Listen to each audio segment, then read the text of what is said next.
Welcome to Lecture 8B entitled Small Signaling Modeling Procedure and an Example. Again, this material is coming from Reading Assignment 2, Introduction, and Section 2.1. The objectives are to illustrate the procedure for determining the time evolution of a dynamic system consisting of state variables, input and output variables for small perturbations about a DC equilibrium operating point.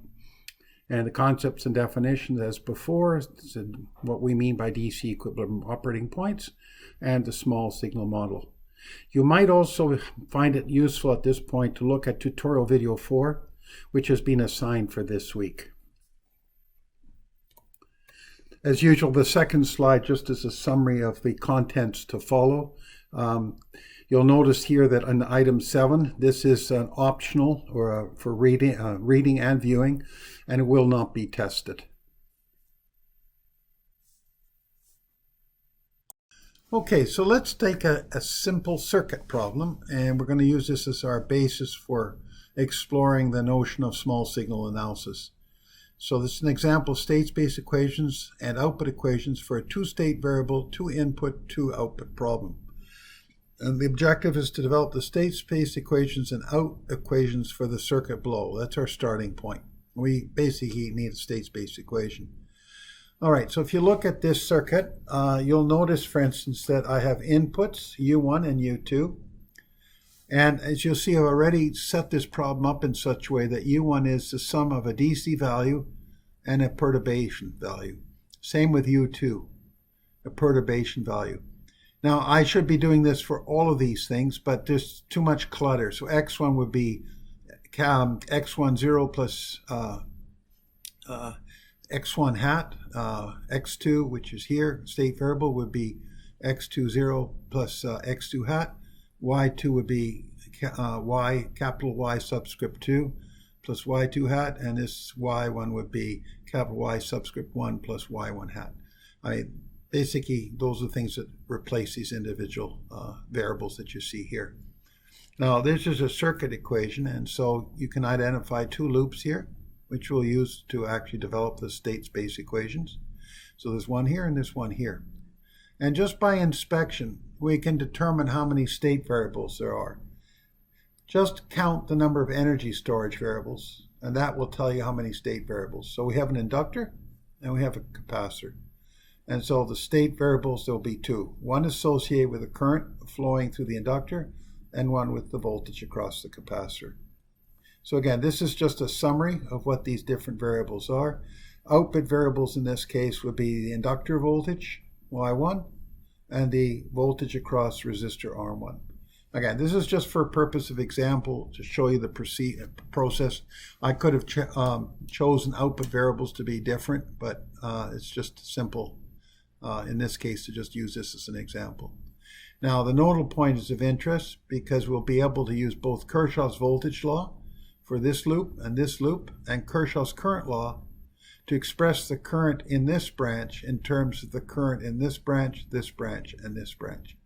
So this is more a question of using the knowledge you've developed from circuit theory to set this the equations up for this system, but these would be the dynamic equations.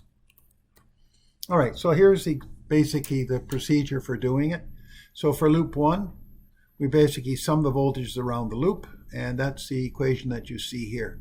U1 minus the inductor voltage minus x2, which is the capacitor voltage, equals 0.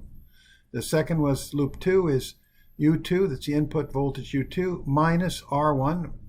And this is the current that's flowing through here, and you get that current by applying Kirchhoff's current law at this nodal point here. Minus x2 equals 0. So here are your two equations, the state variable x1 and state variable x2. But typically, we're interested in putting this equation in the standard form where you only have dx1 dt on one side and all the variables and other things, the inputs are on the other side. Similarly here. So this is basically what I've done out here. I've basically simplified the equation such that dx1d is on this side, and you get this expression, and dx2 dt looks like this. Okay, what about y1 and y2? Well, you can express y1 and y2 in terms of input variables and output variables, again, just by applying Kirchhoff's voltage law. If you go around this loop, you can express y2 in terms of u2 and x2. And if you go around this loop, you can express y1 in terms of u1 and x2, which is what we've done up here. So this basically then is the starting point where we have our state space equations. All right, so this is the first thing you need to do right off the bat. All right, because these are linear equations, we can also represent those state space equations in matrix form, which is what I've done here. And so you can see here's a matrix times the state variables in column form. And there's another matrix times the input variables in column form. And we'll call this one the A matrix and this one the B matrix. And so this is what you would see if you put it in equation form. This is the final expressions that you would see.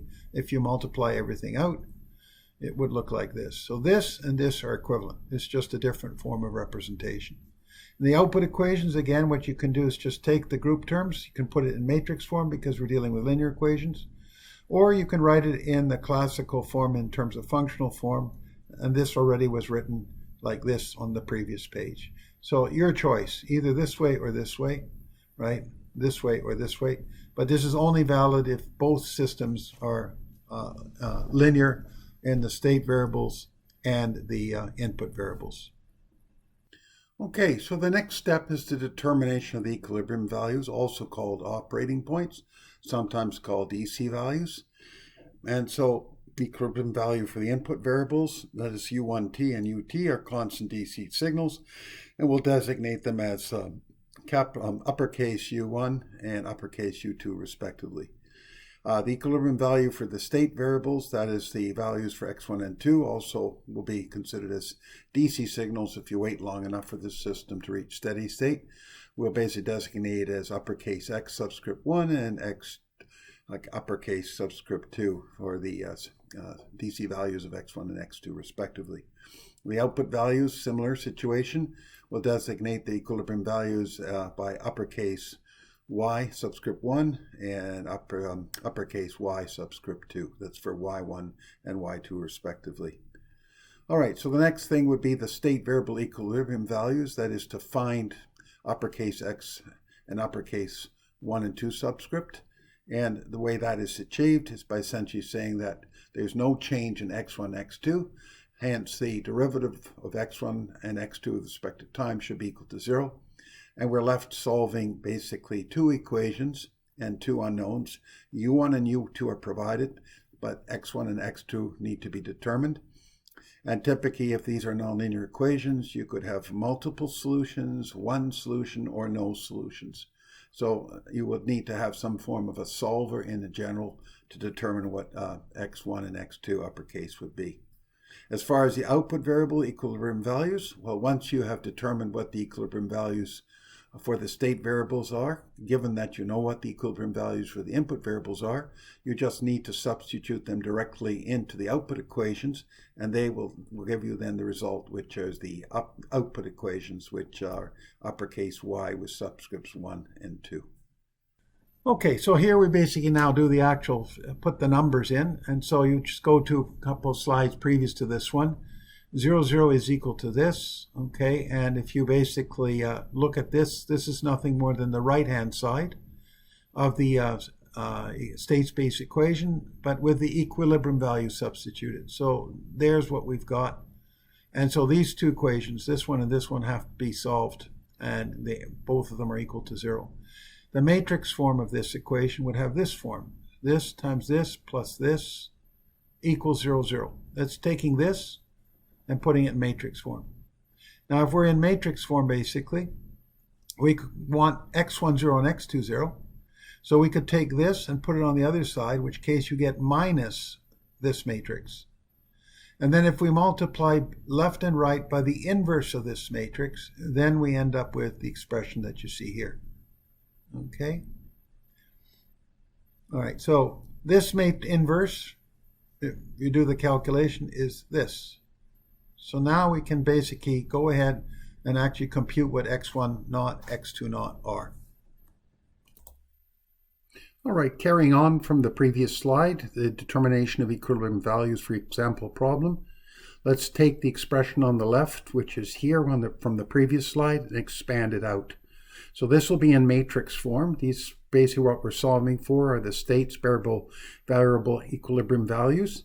So if you multiply these 2 by 2 matrices, you'll end up with the expression that's shown here, just as a 2 by 2 matrix. And this will be then the solution to the state variable equilibrium values in matrix form. If we multiply these out, sort of row by row, then for the first row we will have x1 is equal to this expression, and x2 is equal to this expression. Now you could also go back to the equivalent circuit model and basically represent the circuit in terms of its DC values, which means all capacitors would be open circuited and all inductors would be short circuited. In that case, you'd end up with the circuit model shown here, and these are equilibrium values. So this is the U1 is equilibrium value for the state variable U1. This would be the equilibrium value for the state variable U2.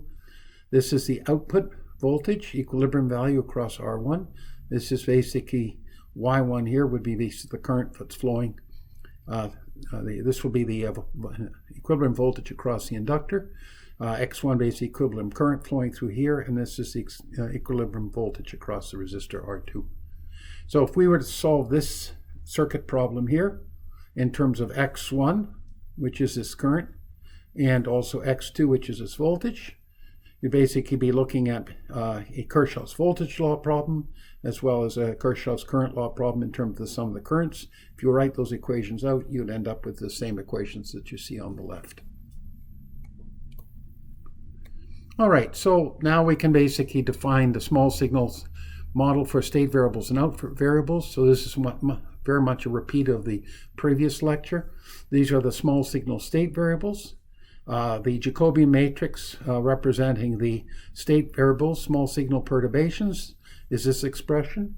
For BF, which is the Jacobian matrix for the small perturbations, the input signals, is this one. And then we have the small signal output equation, which is in this form. And again, similar, we have a Jacobian matrix for the state variable perturbations and a Jacobian matrix for the input variable perturbations as shown here. So this one corresponds to this set of matrix, and this corresponds to this matrix. Okay, so let's do the example of the small signal model for the state variables and output equations. So we have it this form. And the JF basically, we can do the computations and we'll find that we end up with this for JF and this for BF. And so the small signal model basically just involves these matrices substituted in here. All right, and so the output small signal perturbations would involve these Jacobian matrices, which we can calculate. It's just this one here and this one here. Now, as far as a small signal model, we can also show what the picture form would be from which we could actually have gone back and derived these equations. So in that case, what do? We would basically short the DC sources. So in this case, there are two DC sources. They'd be shorted. All right. And basically retain everything else. And so this is the final circuit that you would get. So if you basically were to solve this circuit equation, which is our small signal model, then basically you would end up with this differential equation. All right. Now this is nice because it's linear. We would not be able to do this as a nonlinear system. All right. Then we basically have to stick with the equations and just be a little bit more careful in terms of how we do things. All right. So just a general question of interest, the special case of large and small signal model being equivalent. So sometimes the small signal model and large are equivalent to each other, which is the case if you're dealing with linear systems, because they're exactly the same problem. So the original state space equations for the linear system looked like this. The small signal model for state equations look like this. But look at the matrix for JF versus the original matrix. They're the same. Similarly, this matrix and this are the same. So the large signal model and the small signal model for a linear system are identical to each other. Similarly, if we look at the output equations, this was the original equations. These are the small signal equations. This is all linear, and you'll notice that this and this are equivalent, this and this are equivalent.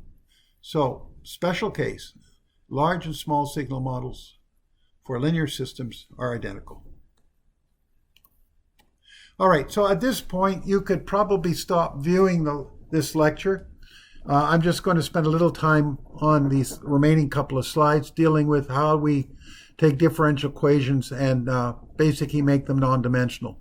We did this in one of the previous lectures when we dealt with sensitivity analysis, in which case basically we created per unit equations. Well, we can do the same thing in this case. So consider the following differential equation. It has this form. So we want to convert it into a non-dimensional form. So there are a number of steps we need to take. First is we need to determine a base unit or normalization factor for all of the variables in the systems. Right? The variables include the time. So you have x, you have u, and you have t. That's these. And then you have to select normalization factors, which is really up to you. It's your choice, whatever's convenient. So we call u base capital U, x base capital X, t base capital T. And then we're going to define per unit variables for u, x, and time t as the follows. U over u is just taking u and dividing it by a normalization factor. This has no units. Same with xu, same with tu. And now what we do is we introduce the base expressions from this back into the differential equation. And you'll see what I've done here. Basically, xu times x basically brings you back to x. Tau times t brings you back to t. U times u brings you back to u, and xu times x brings you back to x. So this is basically, through substitution, we have this. Now what we do is multiply both sides of the last equation, that's this one, by t, and divide the last equation all through by x on both sides to obtain the following non-dimensional differential equation. Tau has no units, xu has no units, uu has no units, xu has no units. If you look at the units of these combined constants, they have no units. If you look at the combined value, these two have no units. So this is now a per unit differential equation. Okay, so this is just the notes that I mentioned earlier. All right, here's another example. This is a differential equation. L di by dt is equal to v minus ir. This is a series LR circuit. How do we convert this into non-dimensional form? Same procedure. We need to determine a base unit normalization factor for current, voltage, and time. So V base is some V. I base is going to be V base divided by R. Okay, R is given. We've chosen that as a base for current. I mean, you can choose something else, but this is a convenient one to choose. And T base, we're going to choose as L over R as a base for time. In fact, if you look at the ratio L over R, it has units of time. All right, so this is just convenient to use. And so now we define per unit variables for voltage, current, and time. Vu is V divided by V base, IU is I divided by I base, and Tu, which we'll call tau, is T over T base. So now what we're going to do is divide differential equations on both sides by R and introduce base expressions for 3 into the differential equation. So I've divided this by R, which gives me this. And now basically I introduce for I this expression, for t this expression. Okay. I base minus IU I base. Okay. And so this is the expression that I get. Now we divide the last equation, this one here, through by I base on both sides, and we obtain this equation. So this basically is per unit, that's per unit, and that's also per unit. Okay, so this was just an example of how I produced per unit equations. All right, so now here's another one, RC series circuit. Let's basically convert this into a non-dimensional form. Again, same procedure. The normalization factors here are going to be more or less the same, except for the last case I chose T base to be R times C, and this has units of time. All right, so again, we've defined the per unit variables as such. In this case, V per unit is V over V base, I per unit is I over I base, and T, which is called Tu, which is also tau in this case, is T over T base. We introduce these base expressions from 3, okay, it's these ones, into the original differential equation. Okay, so just substitute for V, right, and for T, right, and what do we end up with? There's the substitution for V, for T, V basically minus VU V base. Okay, so divide the last equation through by V base on both sides, right, and we end up with this per unit equation. All right, so the last case I'm going to deal with is an LRC circuit. That's an inductor, capacitor, resistor in series connect to a voltage source. In this case, there are two storage elements, so there'll be two differential equations. In fact, you could make them into state space equations if you want to. So there they are. This is KVL, and this is basically KCL. So in this case, we need to determine a base unit for I, V, and T. And we're choosing the normalization factors in this particular fashion. It's convenient, but there are others you could choose. Just make sure units are correct. V base is going to be our base voltage. I base is going to be V base divided by the square root L over C, right, as our base current. And T base is the square root LC. We're going to choose that as our base time. All right, so we choose our per unit variables by just dividing through the bases as we've done before. And now what we do is multiply the first differential equation by root C over L and the second differential equation by root L over C, and introduce base unit expressions from 3, that's from here, into the differential equations. So for the first differential equation, we'll end up with this. And now after making substitutions for the base quantities, we end up with this expression here. Similarly, for the second equation, we basically do the same thing. We make substitutions for V, substitutions for T, and basically substitution for I, and then we end up basically with this expression that you see here. Next step is divide the first equation through by I base on both sides, and the second equation through by V base on both sides, from which we then obtain the per unit non-dimensional coupled differential equations. Coupled meaning that the state variables of both appear in both the differential equations. So here we have now everything in per unit form.